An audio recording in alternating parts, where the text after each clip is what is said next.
I'm Nadia Tagoe. The other authors are not here, so I'm representing them. But this paper actually came out of a project that we did with two universities in Ghana in partnership with the University of Manchester. And it's been about a year and a half that we've been in OER, so we've not been too long into it. And we just thought that we should share some of the lessons we've learned, especially to those who are yet to start OER or who have just started. So we're just contributing a little bit to the sustainability discourse that is happening at this conference. The two institutions are the Kwame Nkrumah University of Science and Technology. It's long, so I refer to it as KNUST, and then the University of Ghana, which is in Accra, located in Accra and Kumasi, shown by the red dots in Ghana on the west coast of Africa. And I have this here just to give you a little peek of Ghana, and just to say one thing. If you look at the pictures closely, if universities in Ghana just show just a quarter of the passion for OER, the way Ghanaians show passion for football, I'm sure we'll be a force to reckon with. Right, so I'll quickly run through our early efforts in OER. I'm representing both institutions, KNUST and UG. I'm from KNUST though, so I'm sure I'll get a lot more examples from my university, pardon me for that. And then I'll go to the challenges we faced and some of the lessons that we've learned from our early efforts into OER. We started in partnership with the University of Michigan. We had other agencies, OER Africa, some of you might be familiar with them, funded by the Hewlett Foundation. And we got a little funding from a project we had with the Gates, funded by the Gates Foundation as well. Started with some institutional visits, collaborations, and then a series of policy and production workshops, which actually kick-started the whole OER process within the colleges of health sciences. As of now, it's just the two colleges in the two universities that are implementing OER in Ghana. It's not university-wide yet, but we hope to get there sometime. So this is actually a picture of the first OER converts at KNUST, and then the first workshop at University of Ghana as well. So what happened was during these after the production workshop, we had faculty taking their own initiative, choosing what kind of materials they wanted to produce. This was all on a pilot basis, so choosing what kind of materials they wanted to produce, and they were all modules, very kind of like building blocks. And all the materials that we produced were from scratch, so they were original, got some support, got our first OERs out, and then we actually had a dedicated website on the KNUST website for that. And alongside that, we had a draft policy that was developed. We touched on many of the issues I've stated, the intellectual property, licensing, quality assurance, and all that. I'm happy to say that KNUST has an approved OER policy now as of last month. So that's quite an achievement for us, considering that institutions take quite a long time to adopt new things. The URL at the top is our OER website, and this is an example of an OER material produced by KNUST. That's also an example, an interactive video program. It's quite extensive, of a cesarean section produced by University of Ghana. And all these are on the website. If you go to the KNUST website, you get the link to the OER website, and we have all these materials there, which you can actually go to. These are several examples that you have there. Some of them are video-based. The one on the top left is examination of a pregnant patient, for instance, where we've superimposed the drawing of the fetus or the baby there so that we can use that as a teaching material. We've got some of them in graphics. We've got something on Buruli ulcer, which is also quite an extensive one, from the basic through presentations, which we think, because Buruli ulcer, for instance, is endemic in just some small areas around the world, is actually a good resource for other parts of the world who do not have these kind of presentations. So those are some of the things that we share through OER, and we also use them to teach our students. And I must say that the faculty or the College of Health Sciences were very enthused with OER coming into these colleges because it was a potential solution for some of the challenges that we had within the colleges. if you look here, the picture on your left is a typical classroom setting, overcrowded. And I think some of these challenges are not peculiar to some of the universities in Ghana. They run across several institutions. You've got a lab on the top right, and the bottom right is a typical bedside instructional session. And the people you see there are just the interns or the house officers. The students are not there yet. And already you can see somebody standing on the extreme right who perhaps may not see anything. So having OER to use, even for having the students having access to OERs was a good thing for us. I mean, the colleges just jumped on it and decided, oh, this is one way by which we can actually take up some of the challenges that we have in health education. And so you can see from here, there's also another example of an OER material that we have for KNUST. It's an animation of a very complex physiological process. And that became very useful for our third year class at KNUST.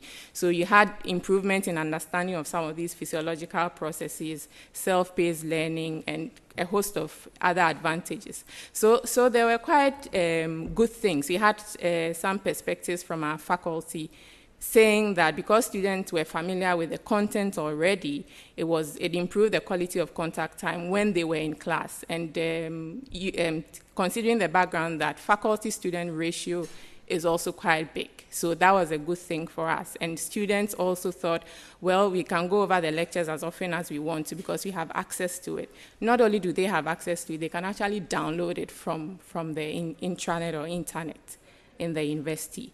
And because of the number of students at bedsides or during surgical procedures in the theaters, they are better off having access to some of these materials before they go into the theater or before they get to the bedside. So that was also a good thing. We did a very brief survey.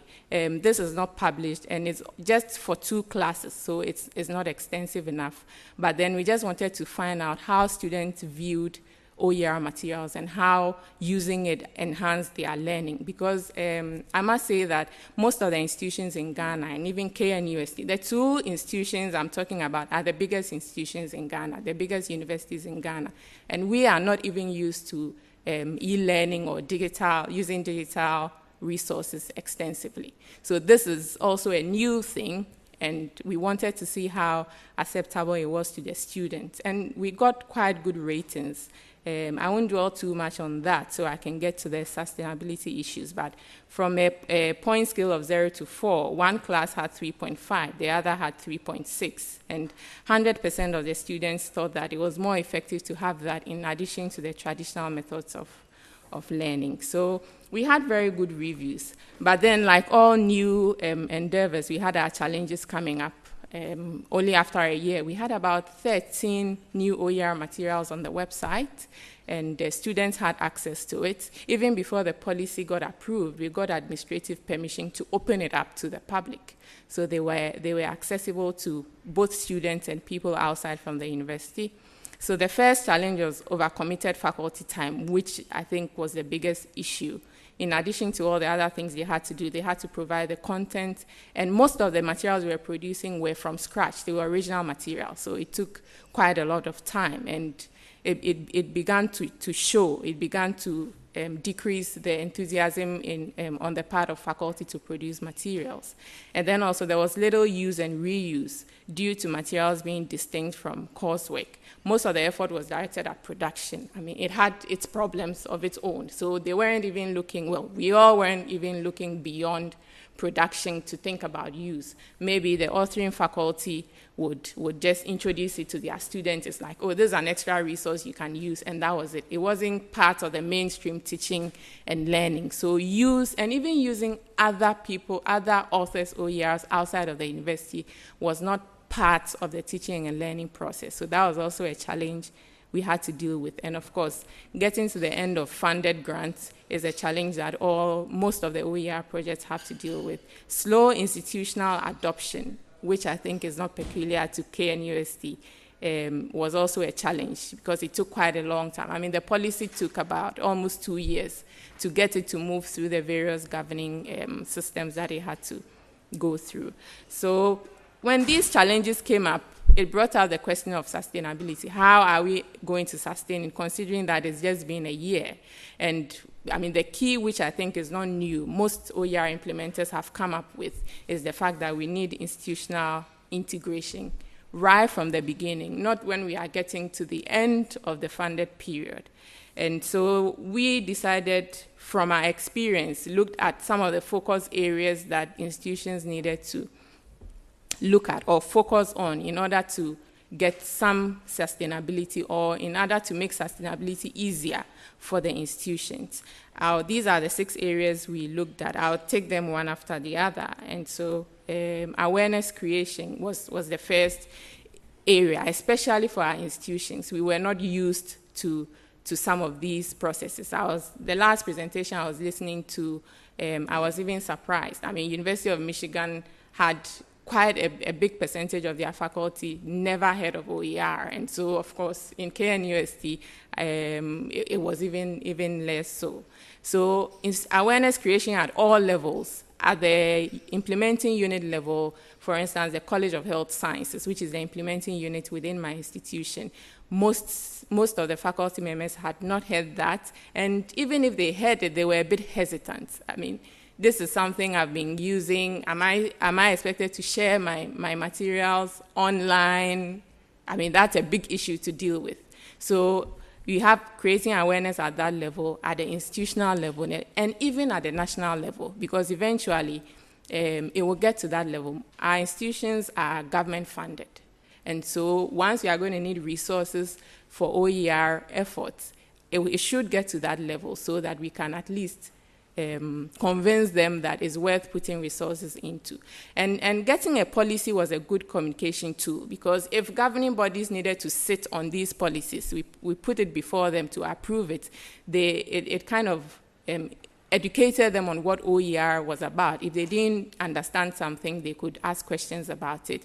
So that's a good way to create awareness, to start the policy process early enough, and then use that as a communicating tool within the institutions and beyond that, and then continue sensitizing faculty and students to be accept to take OER the way it's going at this point. And the last thing I'll probably say under awareness creation is a spearheading role, meaning let me use the example of KNUST. We have appointed an OER coordinator within the college. That's outside of the project. That's within the university system. So beyond the project, you have a person who is within the university system who is acting as an advocate for OER, who is acting also as the point person to keep the efforts going. So it's a good way to start. That doesn't, getting such a person appointed doesn't need approval from the very highest level, which takes all the bureaucracy that we can't wait to have. So we can start from the college level, and then we can take it up from there. So awareness creation is one way that we think we can use to sustain it, at least if students, faculty, and institutions are continuously aware of OER, then it's a way to sustain it even after the projects end. And the second area would be initiative structuring. Most of the OER efforts in institutions are grant funded. And after the project period, there's a wane in efforts, there's a wane in production, there's a wane in interest. So our proposal using this is to have a kind of a business plan right from the beginning. If it's a proposal going to funders, it should include a sustainability plan or a business plan to show how the institution is going to take over and how the OER efforts are going to be integrated into the institution gradually, because we can't run away from the fact that it's going to be gradual. In KNUST, for instance, even though the policy has been approved, the university has stated that we don't have the resources to put into it now.